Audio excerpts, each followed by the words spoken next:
ایک جملہ ہے آپ کے سامنے دوہرا رہی ہوں اور ان کی روح کی درجات کی بلندی کے لیے دعا بھی کرتی ہوں کہ وہ کہتے تھے کہ ہمیشہ ہم نے یہ سنا کہ مولا کا ظہور جمعے کو ہوگا، جمعے کو ہوگا، جمعے کو ہوگا، جمعے کو ہوگا۔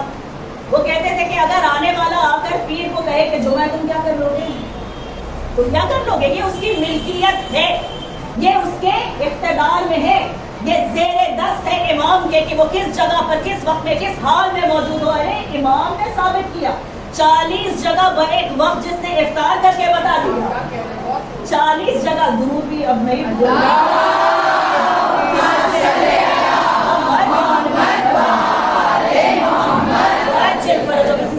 ایک شخص ہے کہ جس کا نام ہے علی بن خالد، اور یہ سفر کر رہا ہے بغداد کے عسکر کے علاقے میں۔ عسکر کیا ہے؟ جو ملٹری کیمپ ہے اسے عسکر کہتے ہیں، ٹھیک ہے؟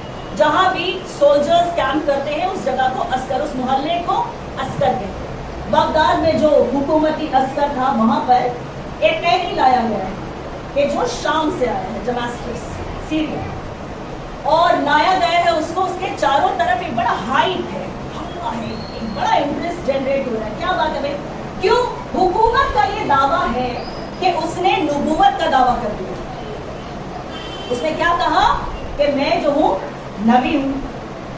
یہ حکومت نے اس کے اوپر الزام لگایا ہے یا یہ کہا ہے کہ یہ وہ شخص ہے کہ جس نے یہ دعویٰ کیا ہے کہ یہ کیا ہے؟ نبی ہے۔ اب ظاہر سی بات ہے امت مسلمہ کیسے برداشت کرے اہانت، کیسے برداشت کرے؟ کہا نہیں نہیں یہ نہیں ہو سکتا۔ اب لوگ جمع ہو گئے، بڑی حقارت سے اس کو دیکھ رہے ہیں، بڑی نفرت سے اس کو دیکھ رہے ہیں، سارے اس کے خون کے پیاسے ہوتے جا رہے ہیں۔ علی بن خالد کو کچھ تجسس جاگا، کیوریوسٹی ہے، اور اس کے بعد انہوں نے ارادہ کیا کہ ان سے ملاقات کرنا۔ جب زندان پہ پہنچے، آپ جانتے ہیں زندان والے کیسے ہوتے ہیں، بھائی تھوڑا سا کچھ دیا، حضرت انسان کے پاس کون سا معجزہ ہے؟ روپے، ہے یا نہیں؟ تو کیا کیا انہوں نے؟ کچھ قیمت دی داروغاؤں کو، کہا اچھا جا کے مل لو، دیکھو بڑا اے کیٹیگری پرزنر ہے، قیدی جو ہے وہ بڑا ہی ٹاپ کیٹیگری کا ہے، بالکل سیکیورٹی میں ہم نے اسے رکھا ہوا ہے، بہت رسک میں ہم تمہیں ملنے دے رہے ہیں، بہت زیادہ اس میں خدشہ ہے تمہارے لیے بھی ہمارے لیے، جلدی بات کرنا اور واپس آنا کا بہتر ہے۔ علی بن خالد، دیکھیے میں ہمیشہ کہتی ہوں نا کہ امام کی نظر انتخاب، وہ چوز کرنے والی نظر کس پہ پڑتی ہے یہ بہت ضروری ہے جاننا۔ تو علی بن خالد سے ملنے، علی بن خالد اس سے ملنے گئے اندر، اور ملنے کے بعد دیکھ کر کہتے ہیں کہ مجھے اسے دیکھتے ہی لگا کہ شخص بہت سلجھا ہوا ہے، اس قسم کی حماقت کرنے والا وہ نظر نہیں آتا، چہرے سے مومن لگتا ہے، زاہد و عابد لگتا ہے۔ کہا یہ بتاؤ کہ یہ جو الزام تمہارے اوپر لگایا گیا یہ سچا ہے؟ کہا نہیں یہ الزام جھوٹا ہے۔ کہا یہ بتاؤ تم نے ایسا کیا کر دیا کہ تمہیں شام سے عراق بھیجا گیا؟ کیا شام میں قید خانوں کی کمی ہو گئی ہے؟ اب شام کا حاکم ہے محمد ابن عبد الملک، ہے نا ٹیرن ظالم۔ کہا وہاں کے قید خانوں کی کمی ہو گئی کہ تمہیں یہاں بھیجا گیا؟ کہا نہیں ایسا نہیں ہے۔ کہا پھر کیا بات ہے؟ کہا میں نے اپنی زبان سے اپنا ایک ایکسپیرینس، اپنا ایک تجربہ لوگوں کے سامنے بیان کیا تھا، بس اسی کی وجہ سے مجھے یہ سزا دی گئی ہے، مجھ پر یہ الزام تراشی کی گئی ہے، ایسا الزام لگایا گیا ہے کہ جس کو دھوتے دھوتے میری جان چلی جائے، ہے نا بھائی؟ جب وہ وہاں سے بری ہوگا کوئی مسلمان اسے مار دے گا، فتوے لگانے میں تو ہماری قوم ایسے ہی آ گئی، تو اس وقت وہاں بھی ویسے ہی تھے وہ سب اورنج والے، ہے نا؟ بس زیادہ نہیں کہوں گی، سمجھ گئے؟ تو عزیزان گرامی پھر کیا تھا کہ علی بن خالد کو تجسس ہوا، اس نے کہا کہ پھر تم نے کیا کیا یہ تو بتاؤ۔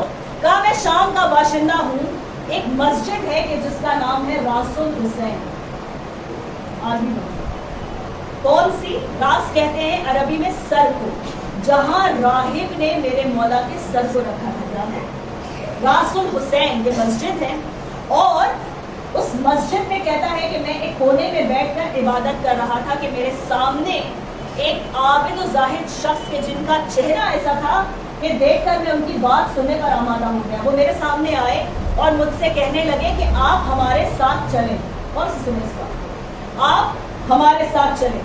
اور جب میں ان کے ساتھ ہو لیا، ہم نے 2 قدم لیے اور ہم مسجد راس الحسین کے جو شام میں واقع ہے وہاں سے ہم پہنچ گئے کہاں؟ مسجد کوفہ۔ مسجد کوفہ جب ہم پہنچے تو میں نے دیکھا کہ وہ نماز ادا کر رہے تھے، میں ان کے پیچھے ہو لیا، میں نے بھی نماز ادا کی۔ کہا اس کے بعد مجھے اشارہ کیا، میں اپنی مقام سے بلند ہو گیا، 2 قدم ہم نے لیے کہ ہم مدینہ میں مسجد نبوی میں آ گئے۔ وہاں آنے کے بعد نماز پڑھی، میں نے بھی نماز پڑھی، رسول پر سلام و درود بھیجا، میں نے بھی بھیجا۔ پھر اس کے بعد کیا ہوا کہ 2 قدم ہم نے اور لیے اور حج کا زمانہ تھا، ہم کعبے پہنچ گئے، ہم مکہ پہنچ گئے۔ یہاں ایک شخص شام سے مکہ پہنچ گیا، اپنے درود نہیں پڑھا۔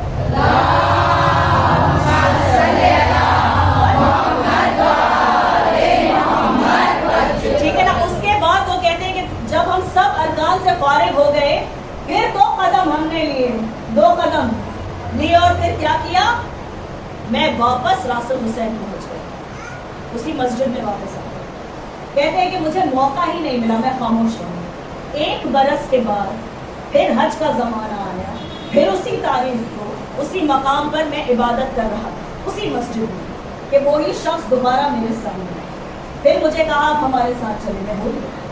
پھر مجھے لے گئے کہاں، مسجد کوفہ، وہاں سے مسجد نبوی، وہاں سے بیت اللہ، اور اس کے بعد جب واپس مجھے شام کی راس الحسین مسجد تک لے آئے، ایک مرتبہ میں نے التجا کی کہ آپ کو اس کا واسطہ کہ جس نے آپ کو یہ قدرت دی ہے، جس نے آپ کو یہ قدرت دی۔ عزیزان گرامی، رک کر ایک جملہ عرض کرنا چاہتی ہوں آپ کے سامنے کہ آیت اللہ بہجت کا نام ہم سب نے سنا ہے نا، سنا ہے، چند برس پہلے ہی وہ انتقال فرما گئے اور بڑی لمبی عمر ماشاءاللہ اللہ نے ان کو دی۔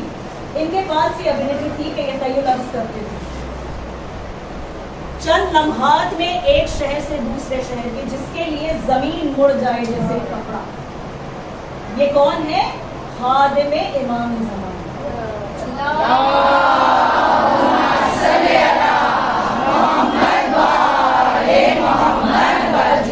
ایک عالم، ایک فقیہ، ایک آیت اللہ، ایک مرجع کو جب اللہ نے یہ صلاحیت پانے کی صلاحیت دی، تو کیا کہنے اس امام۔ ٹھیک ہے، اب کہاں تھے ہم کہ یہ شخص کیا کہتا ہے، یہ شام کا قیدی ہے نا، علی بن خالد کو بتا رہے ہیں، یاد ہے نا، عیب خانے میں بات ہو رہی ہے، اور کیا کہتا ہے کہ آپ کو اس کا واسطہ جس نے آپ کو یہ قدرت دی ہے، مجھے بتائیں کہ آپ کون ہیں۔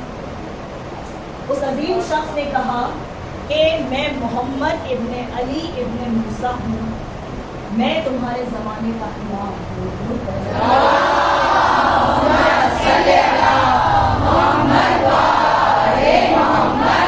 یہ ہمارے نوے امام ہیں۔ عزیزان گرامی، یہ واقعہ کیا کیا، اس انسان کو تیل عرض کروایا اور کہاں لے گئے۔ اب ذرا سوچیں کہ مولا نے اس کا انتخاب کیوں کیا، کیا ایسی خوبی تھی اس کی عبادت میں کہ مولا نے چاہا کہ وہ اس کے ساتھ ہو۔ بہرحال یہ ہو گیا، اور اس کے بعد جب یہ بات عام ہونے لگی نا، تو پھر دشمنان اہل بیت تو ہیں ہی ہر جگہ، ہے یا نہیں ہے؟ تو اس کے بعد جب حاکم کو پتا چلا، کہا اچھا، حاکم نے بلایا، کہا بتاؤ کیا ہوا تمہارے ساتھ، ساری بات پھر سے ویسی بتائی جیسے ان کو بتا رہے تھے۔ کہا سنو، تمہیں میں یہاں سے نکالتا ہوں اور بھیجتا ہوں عراق، اور وہاں کے عسکر کے محلے میں ایک قید خانہ ہے جہاں تمہیں قید کرواؤں گا، چاروں طرف سپاہی رہیں گے، جس کے بارے میں کہتے ہیں نا کہ تمہیں یہاں سے وہاں، وہاں سے وہاں، وہاں سے وہاں لے گیا، اس سے کہنا تمہیں قید خانے سے نکال دیا۔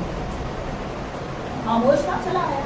لیکن عزیزان گرامی، الزام تراشی دیکھیے، امام حسین کے قافلے پہ کیا الزام لگایا گیا تھا کہ یہ خارجی ہیں، یہ ریبیلین کرتے ہیں، یہ خروج کرتے ہیں، یہ کہا گیا تھا نا، اسی قسم کے فتوے لگائے جاتے ہیں۔ آپ کو کافر کہا جاتا ہے یا نہیں؟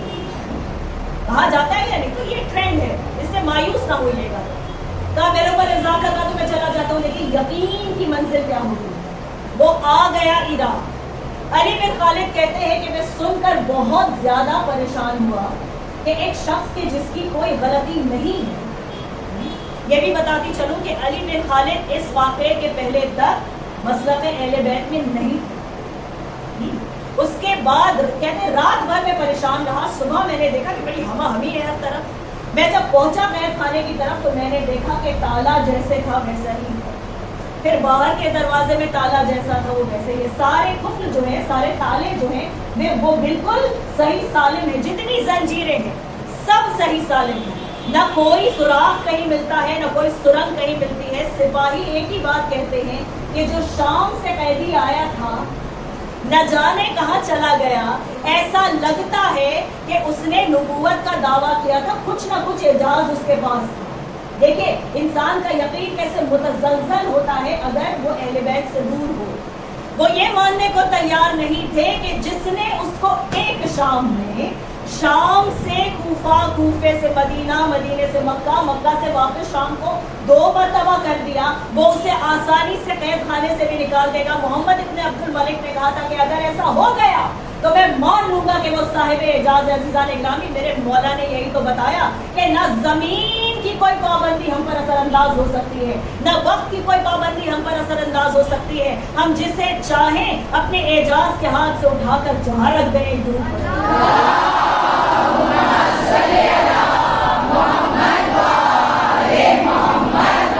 بس عزیزان اکرامی، اپنے بیان کو میں نے سمیٹا. کل انشاءاللہ گفتگو یہیں سے جاری رہے گی، اس لیے کہ دامن وقت میں اس سے زیادہ گنجائش نہیں.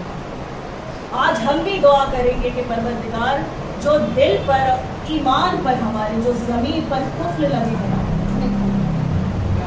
ہمیں اپنی انا سے، اپنے غرور اور اپنے تکبر سے آزاد. ہم جو اپنے ہی نفس کی پرستش کر رہے ہیں، ہم جو اپنے ایگو کی عبادت کر رہے ہیں، اس سے آزاد. اور ایک صلاحیت ہمیں یہ دے دے کہ ہم اپنے گناہوں پر نادم ہوں. یہ ندامت بہت بڑی نعمت ہے. یہ ضمیر کی زندگی کی گواہی بھی ہے، ضمانت. دیکھیں، گناہ گار 2 قسم کے ہوتے ہیں. ایک وہ ہوتے ہیں جنہیں احساس ہوتا ہے کہ ہم نے کیا کر دیا، اور ایک وہ ہوتے ہیں کہ جو کہتے ہیں کہ کیا تو کیا، کر دیا تو سارے کر دیا، تم نے بھی کر دیا. عزیزان گرامی، آپ سمجھ رہے آج کس کا ذکر ہے؟ جناب حر علیہ السلام. یہ ایک ایسا شہید ہے کربلا کا کہ جب اگر ہم چارج شیٹ بنائے نا ان تمام جرائم کے، تمام کرائمز کے کہ جو مولا کے خلاف کیے گئے، اول درجے کے کرمنل دیکھیں. عراق نے میرے مولا کو راستہ نہیں بدلنے دینے والے، پانی کا ذخیرہ ختم کرنے والے، مولا کی آنکھ میں آنکھ ڈالنے والے، مولا سے بلند لہجے میں بات کرنے والے، مولا کی لجام فرس پہ ہاتھ ڈالنے والے، اتنے جرائم. لیکن جب آئے تو مولا نے کیا کہا؟ میرا بھائی آیا، میرا مہمان آیا.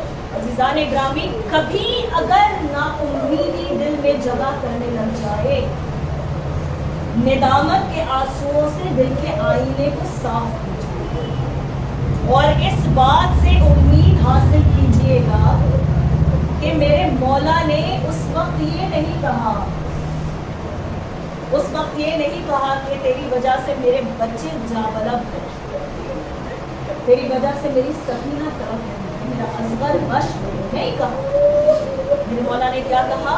میں نے تجھے معاف کیا، میرے اللہ نے تجھے. شرط یہ ہے کہ توبہ سچی ہو.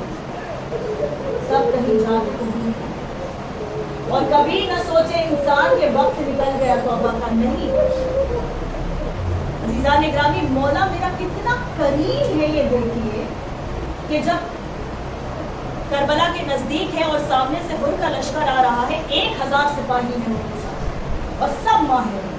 حر بہت مشہور جنگجو ہے، بہت مشہور. سارے کے سارے آ رہے ہیں. دور سے دیکھ کر عباس نے کہا، مولا یہ پرچم دشمن کے لشکر کا.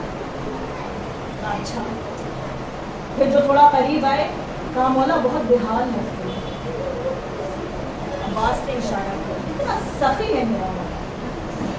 امام نے کیا کہا؟ عباس مشقوں کے منہ کھول دے. دشمن ہے تو کیا ہوا، پیاسا ہے. کر دی میں نے مجلس کا، آپ کی گریا کی صدا بلند. دشمن ہے تو کیا ہوا، پیاسا ہے. عزیزان گرامی، جب سیراب ہو گیا حر کا لشکر، دیکھیں 2 باتیں ہیں، 2 ریڈیمنگ فیکٹرز ہیں جناب حر کے کردار میں جو اسی وقت نظر آتا ہے. لیکن میرے مولا نے اس وقت نہیں کہا کہ حر میرے پاس آ جاؤ، میں نجات کی کشتی ہوں. نہیں، انتخاب چھوڑ دیا حر کہ ایک نمونہ عمل ہم گناہگاروں کے لیے بھی ایسا رہے. رہتی دنیا تک حر علیہ السلام رہیں گے اور اس کے بعد، کیونکہ صحیح وقت پر صحیح فیصلہ ہے۔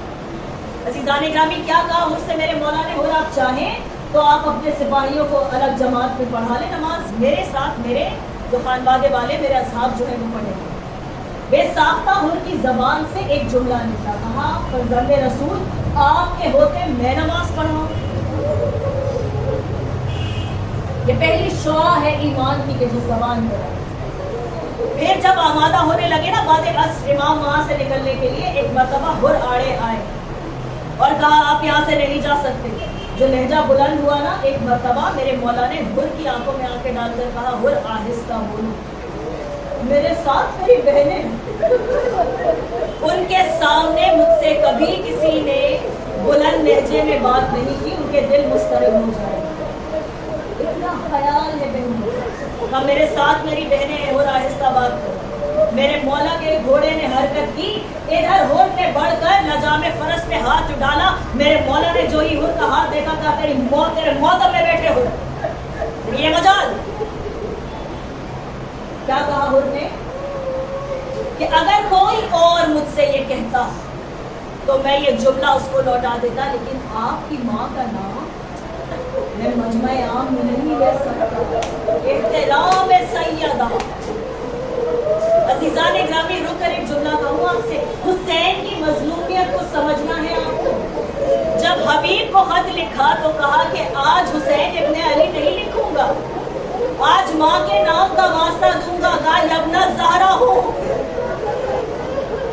جانتے ہیں نبی کی بیٹی کا واسطہ ہے، کوئی بھی غیرت مند کبھی انکار نہیں کرے گا۔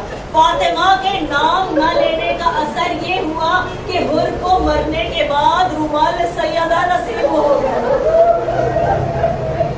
اے سیدہ کی کنیزوں، سچا احترام اپنے دل میں رکھو، یقیناً اس بی بی کی نالے کی کچھ خاک تمہارے دامن پر بھی پڑ جائے گی انشاءاللہ۔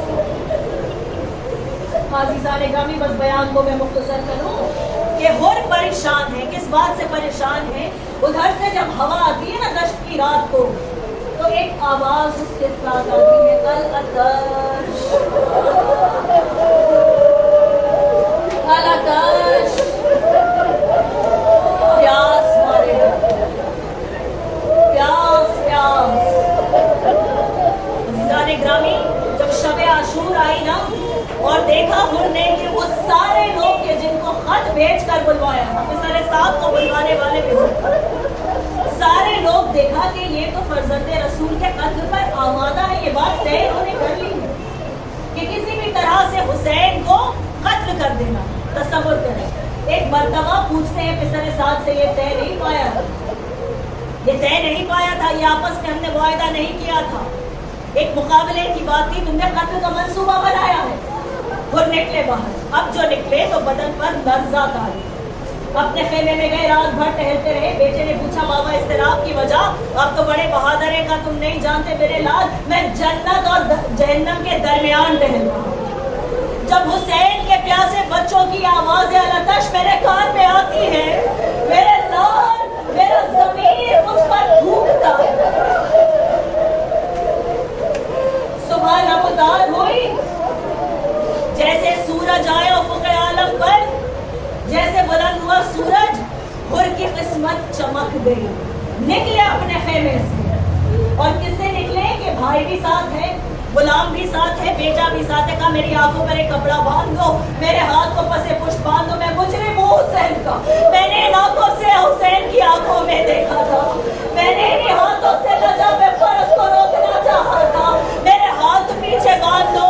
ارے ایک مرتبہ گھوڑے سے اتر کر جب چلنے کہتے ہیں میرے لال اپنے بیٹے سے کہتے ہیں، جیسے ہی تم کسی کو دیکھنا نا کہ خاندان عصمت و طہارت سے کوئی آئے، ایک مرتبہ نعرہ تکبیر بلند کرنا کہ میں تیار ہو جاؤں، ہمت چاہیے معافی مانگنے کے لیے، ہمت چاہیے۔ عزیزان گرامی اور آگے بڑھ رہے ہیں، ایک مرتبہ بیٹے کی آواز آئی، اللہ اکبر، کہا میرے لال کیا بات ہے؟ کہا شبی ہے پیغمبر آ رہے ہیں۔ بابا تمہارے استقبال کے لیے شبی ہے پیغمبر آ رہے ہیں، ذرا دور آگے بڑھے، یہ کہتے ہیں اللہ اکبر، اللہ اکبر، کہا کیا بات ہے؟ کہا قمر بنی ہاشم آ رہے ہیں۔ لوگ